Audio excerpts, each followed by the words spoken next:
மற்றும் Milky mist வழங்கும் black ships தீரா கதை. இளையராஜா என்னும் மீட்பர். டைட்டில் ஸ்பான்சர் உங்கள் சத்யாவில் குழு குழு ஏசி ஆஃபர் மற்றும் Milky Mist ice cream. when you partner free spaces. அடுத்து இப்போ முக்கியமான ஒரு கட்டத்துக்கு போகலாம். நான் உங்கள்கிட்ட ஒரு 6 இம்பார்ட்டன்ட் பிக்சர் காட்டுறேன். ஒரு சீனுடைய படத்துடைய காட்சி அது. அந்த காட்சியை பார்த்தோன்னா இந்த பாட்டு உங்களுக்கு என்ன பாட்டுன்னு ஞாபகம் வருமோ அந்த பாட்டை பற்றி நீங்கள் பேசலாம். யார்ட்டது படம் நச்சியாட்டது படம் உங்களுடைய பாட்டு வச்சு அந்த பாட்டை பற்றி அவர் மட்டும் பேசணும்ல, எல்லாருமே பேசலாம். ஸோ ஒரு 1980s இந்த மாதிரி ஒரு ஒரு ஒரு லவ்வை சொல்கிறதுக்கு பெரிய தைரியம் வேணும். இது இன்றைக்கி சொல்கிறதுக்கே தைரியம் வேணும்.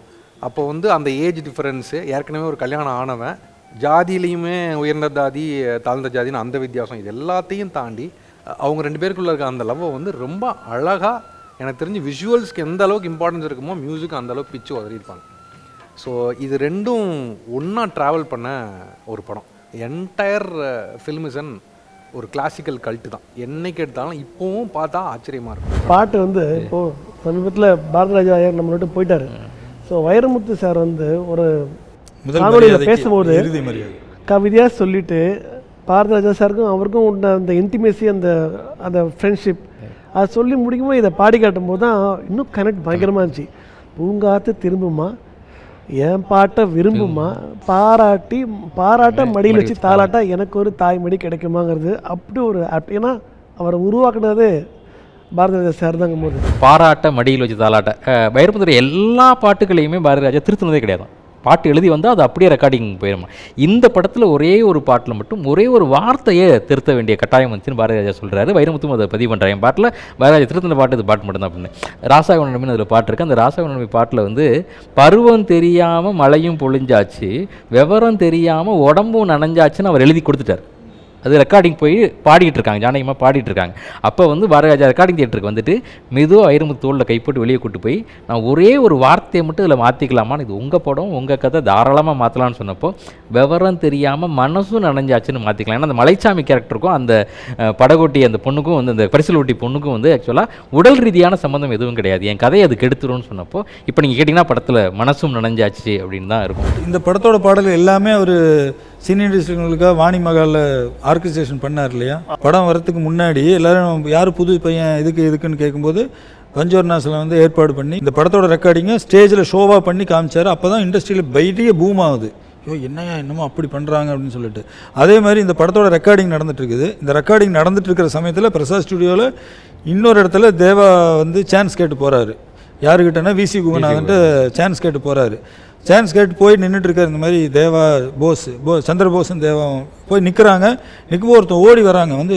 இளையராஜான்னு ஒருத்தர் மியூசிக் போட்டுருக்காரு, அன்னக்கிளின்னு ஒரு படம் ரெக்கார்டிங் நடந்துருக்குது, வாங்க வாங்க அப்படிங்கிற. என்னைய நம்ம தான் இப்போ தான் சான்ஸ் கேட்டு வரோம், யாரோ புதுசாக ரெக்கார்டிங் போனால் அவர் நிறுத்திட்டு ஓடிட்டாராமா. ஃபுல்லாக எல்லோரும் போய் வேடிக்கை பார்க்குறாங்க அன்னக்கிளி இதை. அன்னக்கிளி படம் இளையராஜா இவ்வளோ ஃபேமஸ் ஆகிறதுக்கு முன்னாடி வரைக்கும் கரண்ட் போனால் அபசகணும், கரண்ட் போயிடுச்சு அப்படின்னு அபசகம் நினைப்பாங்க. இப்போ கரண்ட் போனால் இளையராஜா அன்னக்கிளி ஷூட் பண்ணும்போது கரண்ட் போச்சுடா அப்படிம்பாரு. ஒருத்தரோட நம்பிக்கையவே, தமிழ்நாட்டோட நம்பிக்கையே மாற்றிட்டா அப்படி அந்த மனுஷன். இதே இதில் இன்னொரு விஷயம் என்னென்னா, இன்று போய் நாளை படம் அப்போ கல்லாப்பெட்டி சிங்காரத்தை அடிக்கிறதுக்கு ஆள் செட் பண்ணியிருப்பாங்க. அப்போ பாக்யராஜ் சார் எல்லோரும் உட்காந்து ரீரெக்கார்டிங் பார்த்துட்ருக்கு.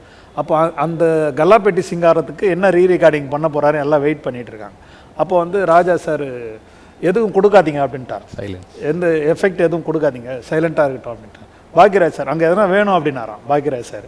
ஆனால் ராஜா சார் அந்த கேரக்டர் வருதில்ல, கல்லாப்பெட்டி சிங்காரம் வராருல்ல, அவரோட காலடியை ரிதம் அதை பேக்ரவுண்டாக வச்சுங்க அப்படின்ட்டார்.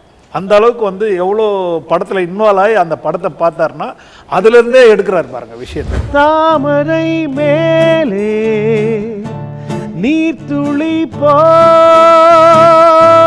தலைவனும் தலைவியும் வாழ்வதென்ன, நண்பர்கள் போலே வாழ்வதற்கு மாலையும் மேளமும் தேவை என்ன, சொந்தங்களே இல்லாமல் வந்த வாசம் கொள்ளாமல் பூவே உன் வாழ்க்கைதான் என்ன. சத்யா மற்றும் மில்கி மிஸ்ட் வழங்கும் Black Sheep தீரா கதை இளையராஜா என்னும் மீட்பர். Full episode out on coming 2nd Thursday only on Black Sheep TV YouTube channel.